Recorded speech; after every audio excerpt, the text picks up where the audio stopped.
les caractéristiques physiques des sols forestiers et leur sensibilité aux pratiques sylvicoles. Noémie Pousse, c'est avec ce thème-là que vous allez fermer le banc. Merci. Donc je vais démarrer la présentation. Donc bonjour à tous. Hop là, c'est toujours pas en diaporama. C'est tout bon pour le diaporama? Oui? OK. Oui. Donc je vais vous parler, des sols. Donc on va rester à ce qui se passe sous nos pieds. Donc des sols forestiers, de leurs particularités et aussi de leur sensibilité, notamment à nos pratiques.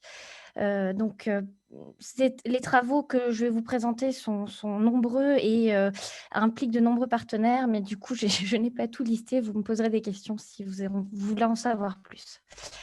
Alors tout d'abord, je vais démarrer par qu'est-ce qu'un sol? Le sol, c'est un peu, l'épiderme de notre planète, c'est un peu la fine peau, qui se trouve à la surface de notre planète et donc c'est exactement le volume qui s'étend depuis la surface, jusqu'à l'apparition d'une roche dure ou meuble, hein, et on peut avoir, un matériau parental meuble comme du sable, un limon ou une argile, la définition de ce matériau parental, c'est qu'il est peu altéré.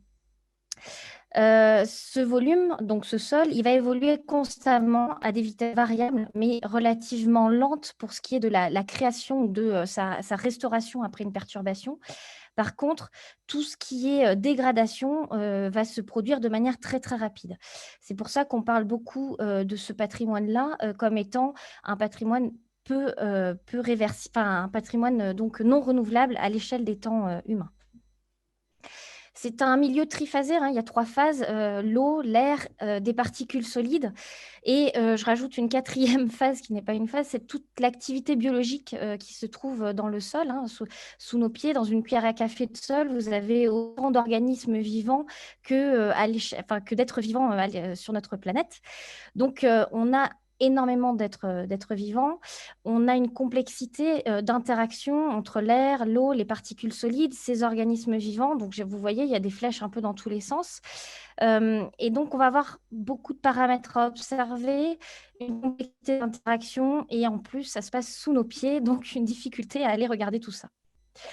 Et pourtant, c'est essentiel, parce qu'on a des peuplements forestiers qui poussent, sur des sols qui sont en général pauvres. Pourquoi? Parce que, bah, les sols les plus riches ont été réservés à l'agriculture, parce que les sols forestiers aussi ont été appauvris par nos pratiques anciennes, donc notamment, les récoltes de litière pour aller, fertiliser les sols agricoles, donc à une époque assez éloignée. Aussi les dépôts atmosphériques relativement acidifiants, comme les dépôts de soufre, qui donc ont diminué là ces dernières années, mais qui ont été quand même, assez importants, il y a quelques dizaines d'années et du coup, ces sols pauvres, concrètement, on ne pourrait pas espérer y faire pousser du blé dessus en général.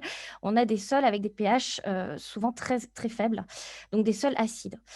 Et donc sur ces sols-là, la nutrition minérale du peuplement forestier va dépendre en grande partie, du recyclage des éléments nutritifs, puisque tout ce qui va être apport d'éléments nutritifs par l'altération du matériau parental ou par les apports atmosphériques, parce que les apports atmosphériques apportent des polluants, mais aussi, du calcium, du magnésium, du potassium, du phosphore et de l'azote. Hem, donc tous ces apports, hein, par l'atmosphère ou par le matériau parental, dans nos écosystèmes forestiers sont souvent, de faible amplitude et ce qui va assurer l'essentiel de la nutrition sur une grande partie de nos sols forestiers, ça va être la chute et la minéralisation des feuilles et des branches. Donc en gros, les feuilles tombent à l'automne ou les aiguilles tombent, en continu. Elles vont être minéralisées par, toute l'activité biologique qui se trouve dans le sol, hein, donc la macrofaune, la mésofaune, la microfaune, la microflore. Tous ces organismes vivants vont couper les molécules organiques et libérer à nouveau, le calcium, le magnésium, le potassium, le phosphore, l'azote et cetera. Tous ces nutriments vont être prélevés par les racines et vont être remobilisés dans l'arbre vers les tissus actifs et donc cette boucle se reproduit un peu à l'infini. Elle se met en place pas tout de suite, hein, quand le peuplement est jeune, il va dépendre essentiellement, de l'apport de minéraux, par l'altération et par les apports atmosphériques et puis, à partir d'un certain âge, il va mettre en place ce recyclage des éléments nutritifs et donc on va avoir un écosystème très conservateur, d'un point de vue nutrition et bah, par conséquent, une eau très, très propre en sortie de sol forestier et aussi très, très peu de pertes par drainage ou par export de biomasse. Alors, très, très peu de pertes par export de biomasse, on y reviendra un petit peu après. Ça, c'est à moduler en fonction des évolutions de pratiques actuelles que l'on peut avoir. Je vais vous parler aussi un peu d'alimentation hydrique, puisque les changements globaux, hein, ce n'est pas seulement donc des changements de pratiques, c'est aussi des changements de climat.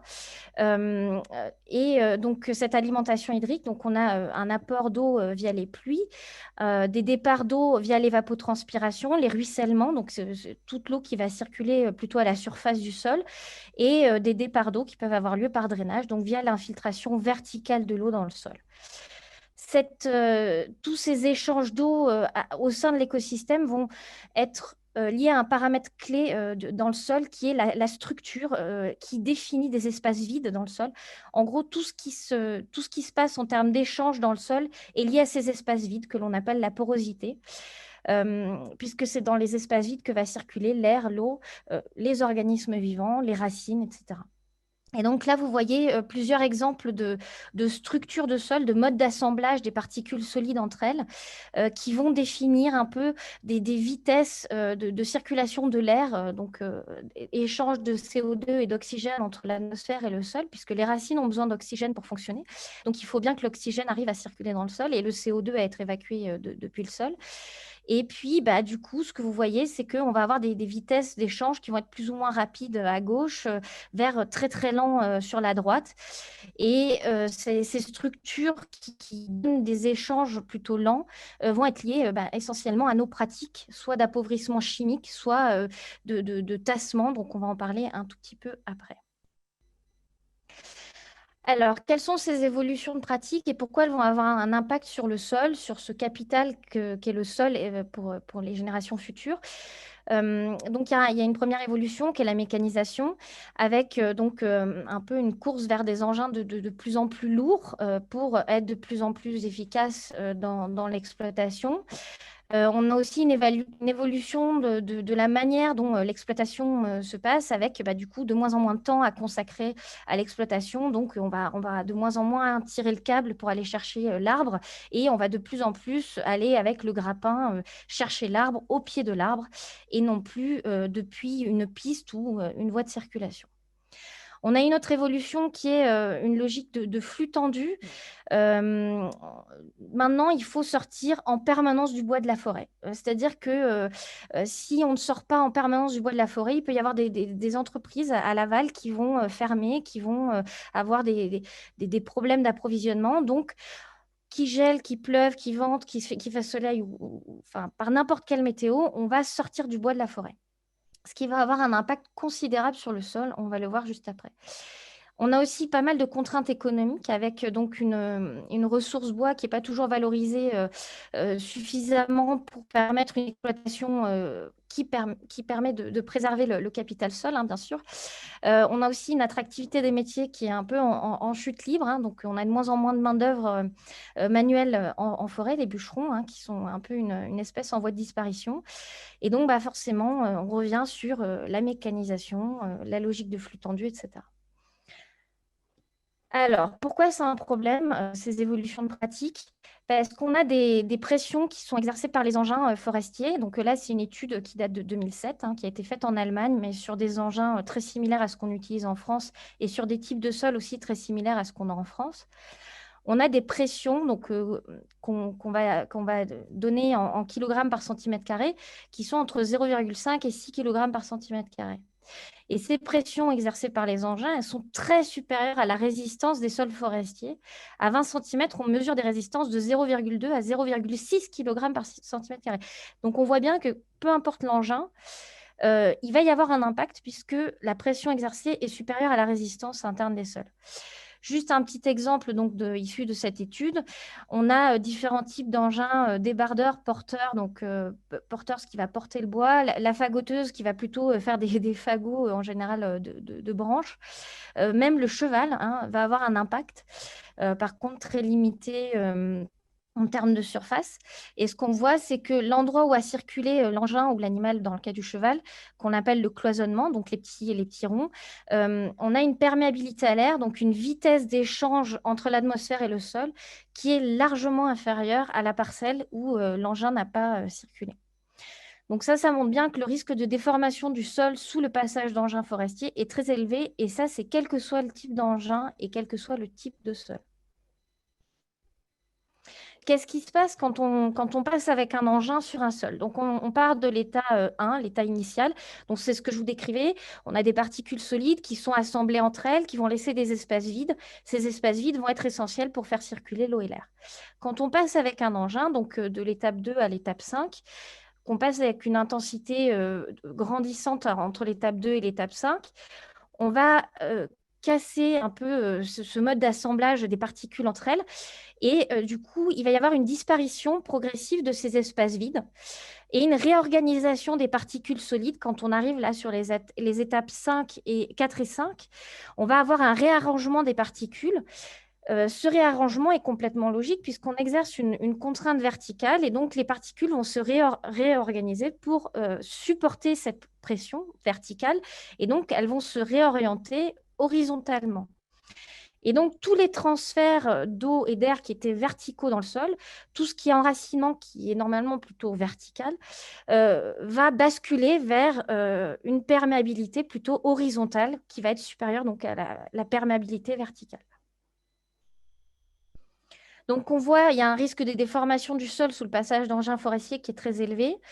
Ce risque de déformation, il a des impacts assez importants puisqu'on réorganise le sol qui n'a plus du coup une orientation verticale, mais qui va avoir une orientation plutôt horizontale. Donc un frein à l'infiltration de l'eau, un frein aux échanges d'air et un frein aussi à l'enracinement. Cet impact, il va être maximal après les 1 à 3 premiers passages. C'est le schéma que vous voyez à droite avec une étude de 2001 qui n'a toujours pas été remise en question. On a plein d'autres études qui montrent le même principe. Quand on regarde l'ensemble des espaces vides remplis d'air et qu'on regarde ça en fonction du nombre de passages, quelle que soit la profondeur de sol, 5, 10 ou 20 cm, ce qu'on voit, c'est que cette porosité libre à l'air, cette quantité d'air dans le sol diminue drastiquement dès les 3 premiers passages et après ça se stabilise, ce qui est normal. Le sol s'est réorganisé pour résister à l'impact et donc finalement, il y a de moins en moins d'impact au fur et à mesure que l'engin va passer. La durée nécessaire à la restauration de la porosité sans intervention humaine, donc sans travail du sol, elle est de plusieurs années à plusieurs décennies. Je vous l'illustre juste après avec quelques résultats de 2 sites expérimentaux que nous avons en France. Et on a un impact fort sur le fonctionnement du sol et le peuplement forestier, même dans le cas d'impact visuel de faible intensité. Donc, ce n'est pas parce qu'on ne voit pas les ornières qu'on n'a pas d'impact derrière sur le sol et le peuplement. Alors, juste pour vous illustrer ça, on a mis en place 2 sites expérimentaux dans le nord-est de la France où on a fait passer un porteur de 25 tonnes en charge. On lui a fait faire 2 passages, un aller, un retour. On a en impact visuel des ornières de seulement 5 cm maximum d'épaisseur. Donc, on a eu un petit changement de niveau du sol de 5 cm maximum. Et ce qu'on voit après 4 ans, quand on déracine les chênes sessiles qu'on a plantés juste après tassement, c'est que dans la zone témoin, on a un enracinement du chêne sessile qui est conforme à ce que l'on attend, avec un pivot vertical. Et dans la zone tassée, le pivot a avorté et on voit des racines horizontales qui sont liées à cette fameuse structuration horizontale du sol dont je vous parlais tout à l'heure. C'est ce qu'on voit quand on fait des lamins de sol. Donc, on prend le sol, on le coupe et on l'imprègne de résine pour voir ces espaces vides. Donc là, vous avez dans le témoin la surface qui est donc tout en haut des lamins, c'est 15 cm de profondeur tout en bas.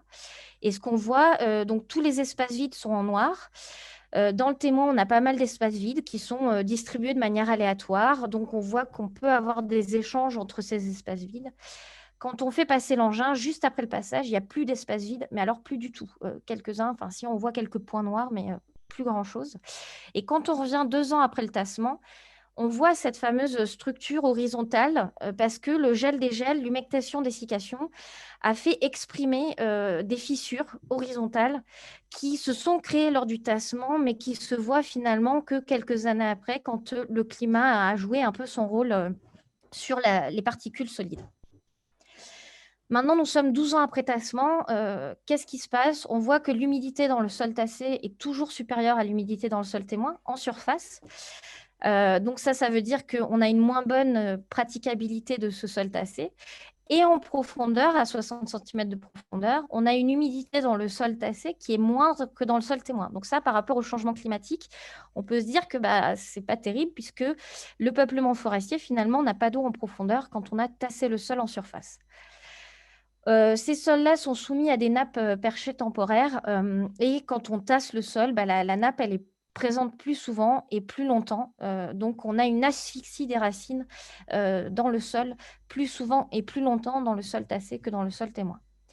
Et sur le peuplement, ce qu'on voit 12 ans après, donc c'est les fameux chênes sessiles qui ont été plantés. Dans la zone témoin, on voit que les chênes sessiles ont gagné 50 cm de hauteur sur une hauteur totale de 6 mètres. Donc c'est quand même assez considérable. Pareil, on a gagné en circonférence, en croissance en circonférence. Et ce qui se voit aussi sur cette photo, c'est qu'on n'a pas de recrue ligneux naturel dans la zone tassée, alors qu'on en a dans le témoin. Et ce recrue ligneux naturel, il est essentiel pour donner la forme future des chênes. Et donc, dans le sol tassé, on a des chênes qui sont un peu en croissance libre et donc qui ont des branches basses assez importantes et des fourches qui ne régressent toujours pas. Donc, des problèmes de forme. Donc, tout ça pour vous amener à la conclusion que nous avons faite en 2009 avec l'édition d'un premier guide qui s'appelle ProSol pour une exploitation forestière respectueuse des sols et de la forêt, qui a été publié par l'ONF et le FCBA, donc qui est disponible sur le site de l'ONF en PDF, en format PDF. On a abouti à la conclusion que la prévention était indispensable et la circulation devait être limitée à des voies de circulation permanentes que l'on appelle cloisonnement, qui doivent rester praticables.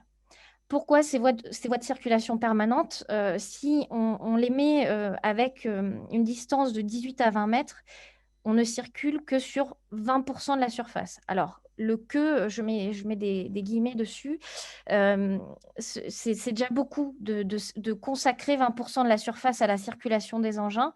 Mais voilà, la mécanisation, on ne peut pas revenir en arrière dans pas mal de contextes. Donc, à partir du moment où on veut circuler en forêt, la prévention, c'est de circuler que sur 20%. Et déjà, ça, c'est pas facile à faire, puisqu'en fait, si on les dégrade, ces voies de circulation, finalement, l'eau ne s'infiltre pas et va avoir tendance à stagner sur ces voies de circulation et donc mettre un peu en défaut la praticabilité de cette voie de circulation. Et donc, l'engin, quand il arrive et qu'il voit un cloisonnement orniré rempli d'eau, il va avoir tendance à vouloir circuler à côté du cloisonnement parce que à côté, c'est sec. Voilà, donc il est essentiel de les protéger, ces voies de circulation, pour que ce 20% de surface consacrée à la circulation ne devienne pas 30, puis 40, puis 50, puis 60, puis 100%. Juste pour info, avec une étude très très récente et un vol LIDAR, en forêt domaniale de Compiègne, le pourcentage de surface ornirée est estimé à en moyenne 40%, donc vu par avion, hein, donc c'est quand même assez conséquent. On est très très loin des 20% et du coup, il faut vraiment qu'on arrive à faire mieux. D'où un deuxième guide en 2017 qui s'appelle Pratique Sol, qui là, cette fois-ci, a été fait en collaboration avec la Fédération des entrepreneurs forestiers, la FNEDT, pour se mettre un peu des seuils d'alerte en termes de profondeur d'ornière à ne pas dépasser quand on circule sur un cloisonnement pour ne pas dégrader la praticabilité du cloisonnement à long terme. Alors, juste pour info, quand on regarde la sensibilité potentielle au tassement de vos cloisonnements, au niveau national, donc on a 7% de cloisonnement faible, praticable toute l'année avec peu de précautions et 10% de cloisonnement impraticable quasiment toute l'année. Quand on regarde à l'échelle du Midi-Pyrénées, vous avez seulement 5% de cloisonnement impraticable quasiment toute l'année et à peu près le même pourcentage de cloisonnement praticable toute l'année avec peu de précautions. Par contre, vous avez une plus forte proportion, 63%, de sols impraticables une grande partie de l'année par rapport à 48% à l'échelle nationale. Et quand on, quand on zoome sur l'Ariège, donc là, c'est avec les données sols de l'inventaire forestier national, donc on a 1 point par kilomètre carré et des coordonnées peu précises. Donc voilà, c'est juste des statistiques à l'échelle régionale ou départementale ou nationale qu'on peut regarder. Quand on regarde à l'échelle de l'Ariège, on retrouve un peu les mêmes résultats qu'au niveau Midi-Pyrénées, avec 66% de sols impraticables une grande partie de l'année, sur lesquels il faut faire attention et ne circuler que quand les sols sont secs ou gelés. Peut-être que vous avez encore du gel par chez vous. Je vais passer à la deuxième partie qui est sur la gestion raisonnée des apports-exports organominéraux. Donc là, plus sur l'export d'éléments nutritifs de l'écosystème forestier.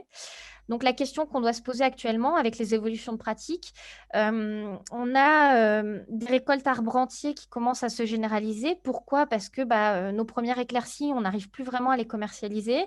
Donc elles ont tendance à partir en bois énergie et avec donc des prix entre 1 et 10 euros la tonne. Donc forcément, on cherche à optimiser l'exploitation de ce bois énergie. La manière la plus facile, c'est de couper l'arbre à la base et de le sortir en entier de la parcelle.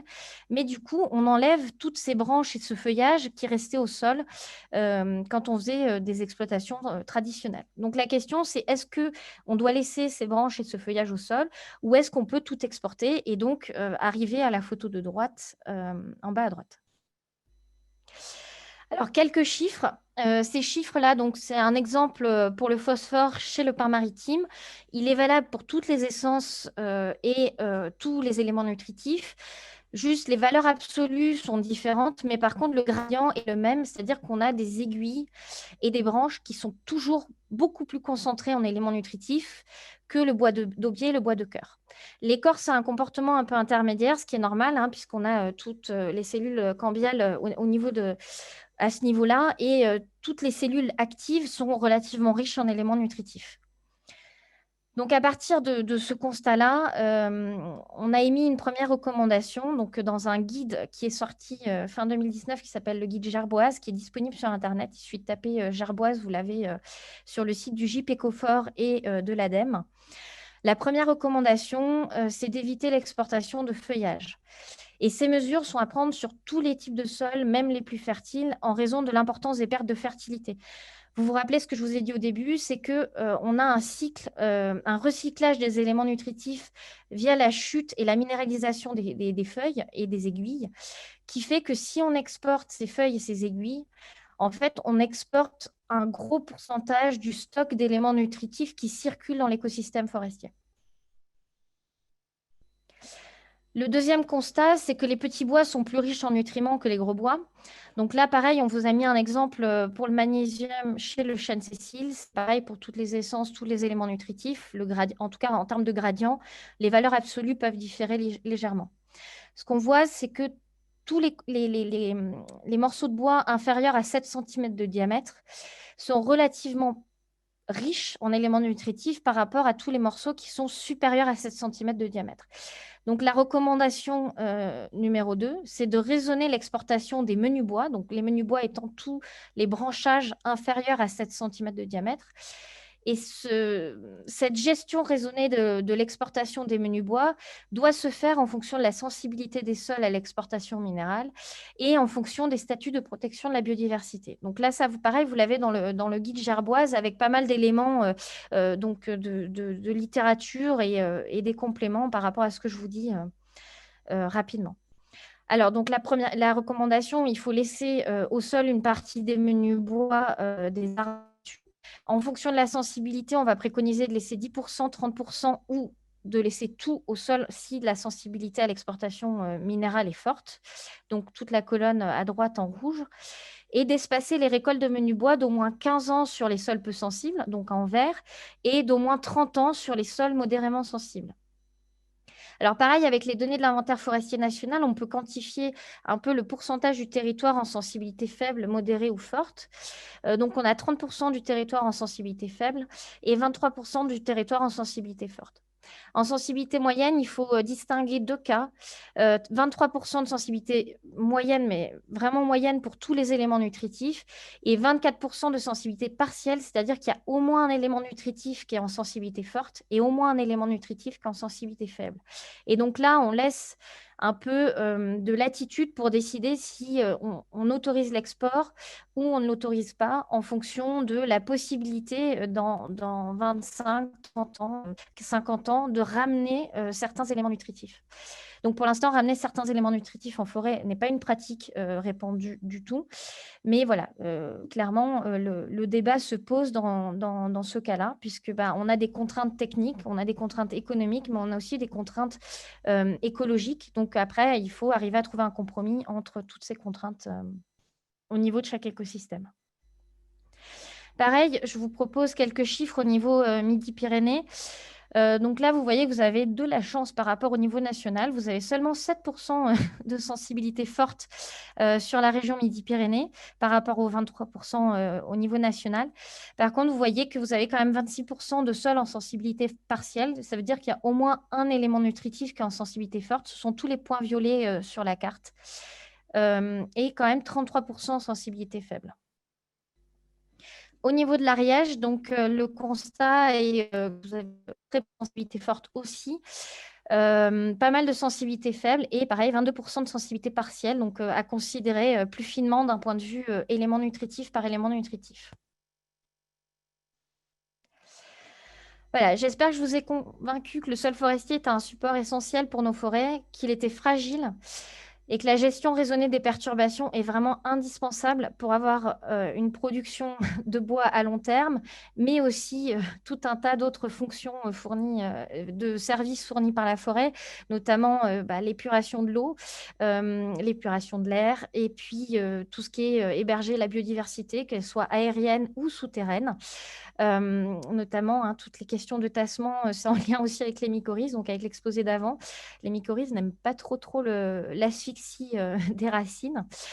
Les connaissances scientifiques évoluent constamment. Vous avez dû en avoir un aperçu aujourd'hui.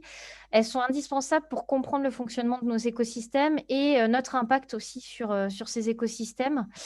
Leur simplification permet de les rendre accessibles, de les transférer au plus grand nombre. Donc, on a développé une application Android gratuite et disponible sur le Play Store, Foreval, qui vous permet de réaliser les diagnostics de sensibilité au tassement, à l'export de nutriments, à l'érosion et le diagnostic de réservoir en eau des sols. Pareil, pour aider à l'adaptation de nos écosystèmes au changement climatique. Par contre, cette simplification, elle demande forcément de diminuer un peu la fiabilité du diagnostic. Donc, j'en ai pas trop parlé, mais clairement, un diagnostic terrain ne remplacera pas les diagnostics que vous avez pu voir tout au long de la journée, qui sont beaucoup plus précis, réalisés par des scientifiques à grand renfort d'analyse et de budget assez conséquent. Donc voilà, là, vous voyez un exemple de recherche et développement, de transfert de connaissances le plus complet possible, mais à un instant T. Je vous remercie pour votre attention. Merci beaucoup, Noémie Pousse. Vous avez des questions. Tiens, à commencer par celle fâchée d'André, qui trouve un peu fort de café que vous assimiliez les engins mécaniques et le cheval. Il demande si c'est pas un peu abusif quand même. Ah oui, non, c'est complètement abusif. C'est juste pour dire que même la pression exercée par un sabot de cheval, elle est supérieure à la capacité du sol à le supporter. Les sols forestiers, c'est des sols qui ont jamais été, enfin, qui ont pas été circulés pour un grand nombre d'entre eux, qui n'ont pas été travaillés. Et donc, c'est des sols qui sont très peu denses par rapport à un sol agricole.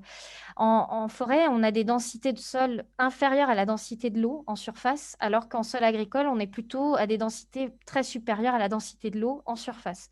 Donc, un sol forestier, c'est un sol qui n'est pas capable de porter même le poids d'un être humain. Vous avez sûrement entendu parler des dépérissements de la hêtraie de la forêt de Soignes en Belgique, à côté de Bruxelles, qui a été juste lié au passage d'êtres humains répétés.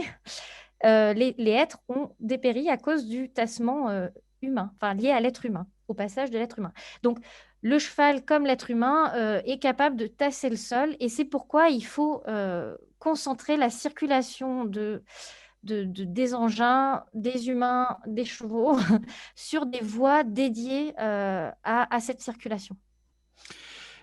Sophie demande jusqu'à quelle distance latérale et profondeur également en parcelle l'impact du tassement dans le cloisonnement se fait-elle sentir? Ça prolonge un petit peu ce que vous venez de dire.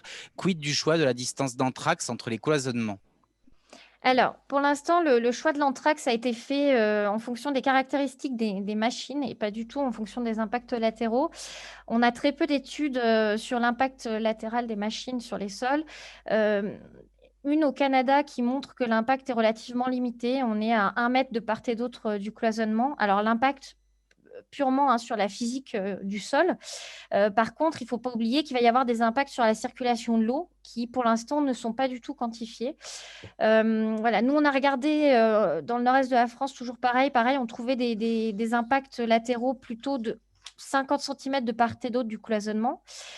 Donc, pour l'instant, les impacts sur la physique du sol sont relativement limités au cloisonnement.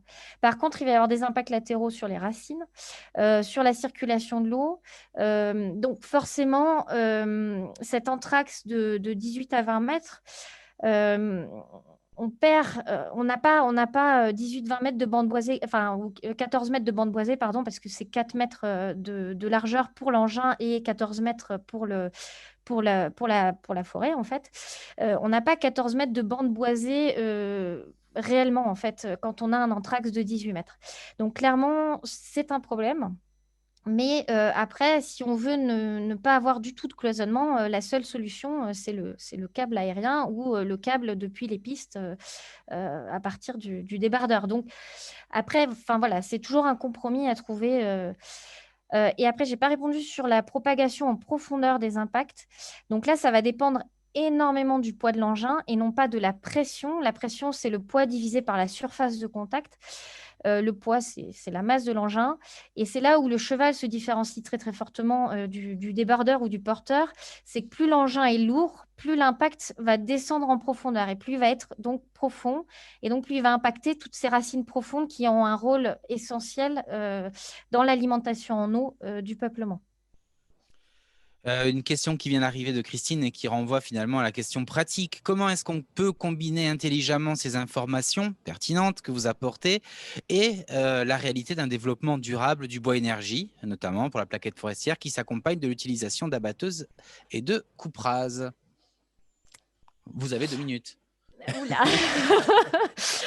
Alors, nous, du coup, les réflexions sont en cours avec ONF Énergie pour justement laisser le feuillage au sol, parce qu'on s'est rendu compte que ces recommandations-là, clairement, on ne les appliquait pas.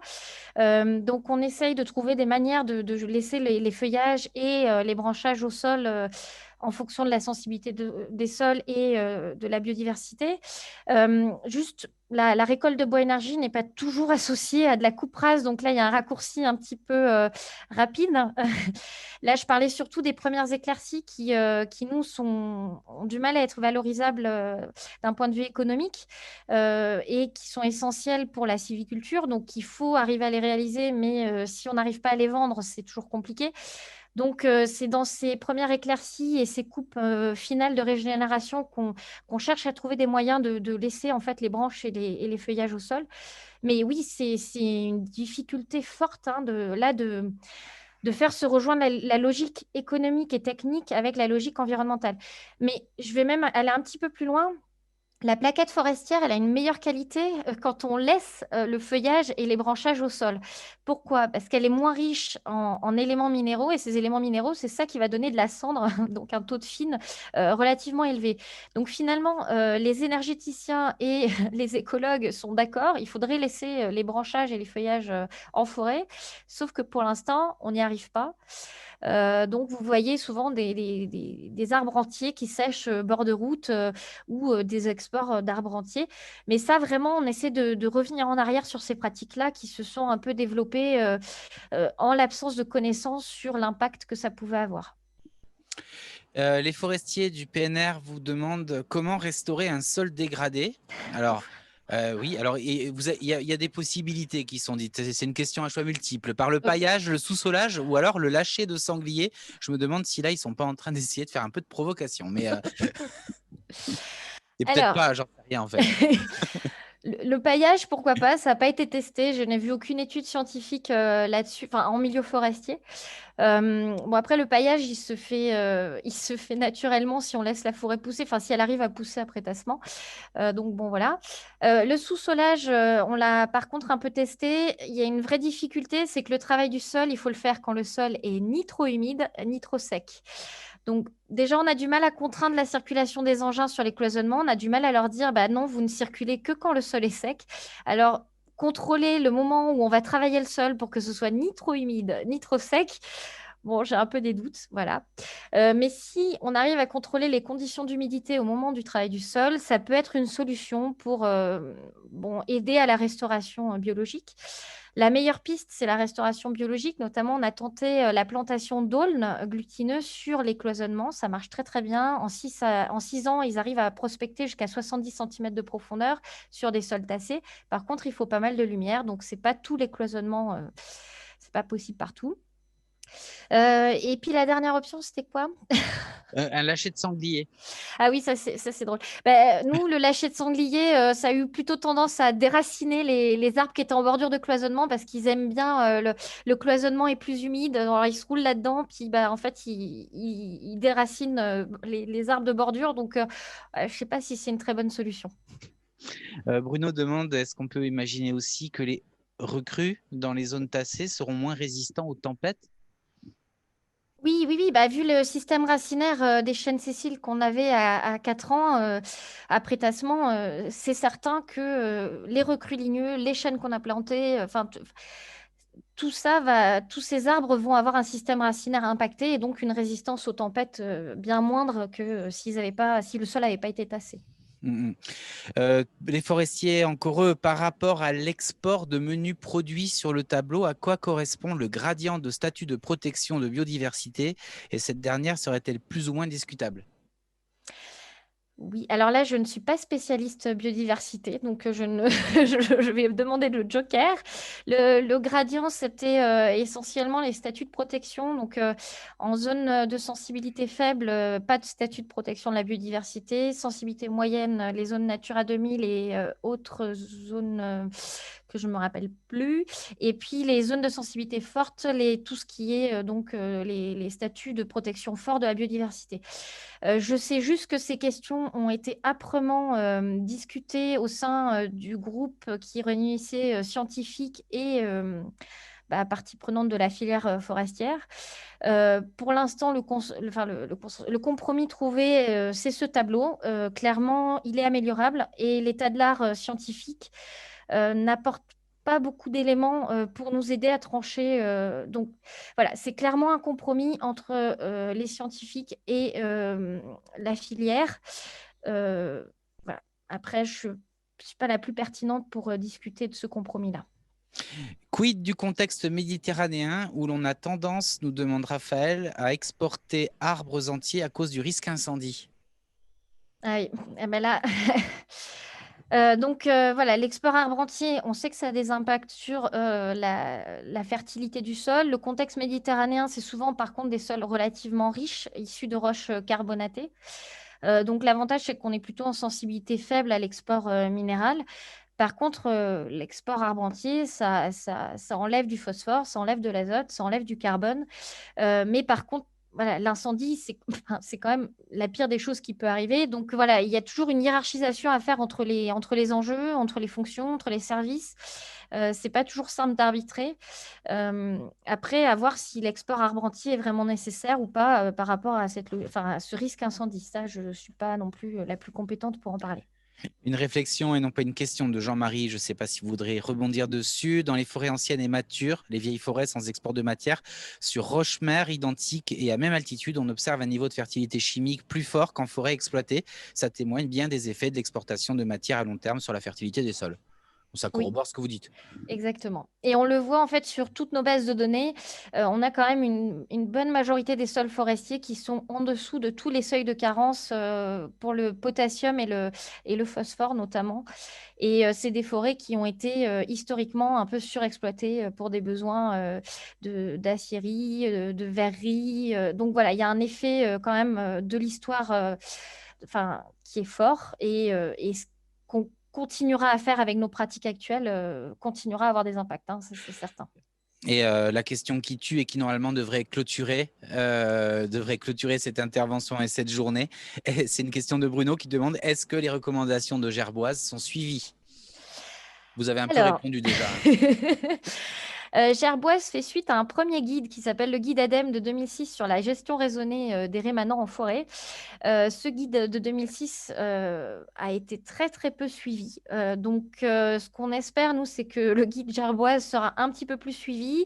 Pour ça, on a mis en place justement 4 ans de travail entre les scientifiques et la filière pour aboutir à un compromis et faire en sorte que les connaissances circulent, soient transférées, soient acceptées, soient comprises, soient après mises en pratique.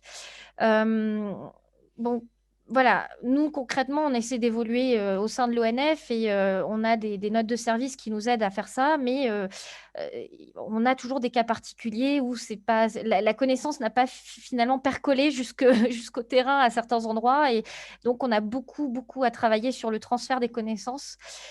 D'où l'application Foreval pour essayer de rendre le plus accessible possible ces indicateurs. D'où le fait que Gerboise est sur un site internet complètement téléchargeable gratuitement. L'ADEME est en train d'éditer une brochure clé pour agir sur cette gestion raisonnée des menus bois. Voilà, donc on essaie de communiquer un maximum, mais le transfert des connaissances est toujours beaucoup plus lent que l'évolution des pratiques. J'ai menti ou on me fait mentir? Il y a 2 autres questions qui sont arrivées. Je vous les livre ensemble parce que finalement, elles se répondent. Anne demande si vous auriez des propositions pour limiter la circulation des engins en forêt. Et Bruno demande: est-ce qu'il ne faudrait pas tout simplement faire évoluer la réglementation? Oui. Alors, faire évoluer la réglementation, donc la certification PEFC et FSC traite déjà de cette gestion raisonnée des menus bois, mais ça ne suffit pas. Il faut aussi des contrôles, malheureusement. Et les contrôles sur ces questions-là, c'est quand même très compliqué. Après, sur comment éviter la circulation des engins en forêt, à part le câble mât, enfin le câble aérien et le câble derrière l'engin depuis la piste, là, le câble derrière le débardeur, j'avoue que je ne vois pas. Alors, il y a le dirigeable aussi qui commence. Je ne sais pas si vous en avez entendu parler. Il y a un dirigeable en cours de construction pour exploiter les forêts de montagne. Donc, voilà. Après, c'est vrai qu'en forêt de montagne, peut-être que le débardage par câble aérien est déjà plus la règle, mais ça devrait être généralisé sur des sols sensibles de plaine où la circulation cause beaucoup de problèmes et beaucoup de dépérissements et de pertes de production. Eh ben, je crois qu'on a fait le tour, nonobstant quelques réflexions. Il me semble que c'est le contexte économique qui ne permet pas l'évolution des pratiques, dit-on d'un côté, et les ETF connaissent les impacts des pratiques. On va clôturer. Une dernière qui arrive. Ah, et j'avais dit poser vos questions au fur et à mesure. Qu'en pensez-vous? Sortir un 3e guide qui prendra enfin en compte les ressources saproxyliques et les cortèges associés, c'est sur un écran un peu loin, et le rôle dans la conservation de la fertilité des stations. Alors, tout ce qui est ressources saproxyliques ont été prises en compte hein, dans ce guide Gerboise. Vous avez donc tout est disponible sur le site du GIP Ecofort, les rapports de l'étude qui a été donc préliminaire à ce guide Gerboise. Les spécialistes de la biodiversité aérienne ont aussi regardé tout ce qui était impact de la gestion des menus bois sur la biodiversité des sols. Et ils ont, en conclusion, ce qu'ils ont trouvé, c'est que, en gros, il fallait une diversité de bois morts au sol en termes de taille, de répartition spatiale, pour optimiser le fonctionnement de l'écosystème d'un point de vue biodiversité, nutrition, etc. Le problème, c'est que bah voilà, la gestion des menus bois, c'est un peu indépendant de cette gestion des bois morts au sol. Enfin, c'est pas complètement lié, donc c'est pas forcément simple d'avoir des recommandations qui soient accessibles à tous, simples, et en même temps en lien avec la complexité du milieu forestier. Eh bien, voilà, je crois qu'on a cette fois-ci vraiment fait le tour. Je passe les messages de félicitations à l'organisation et notamment au PNR. Merci beaucoup.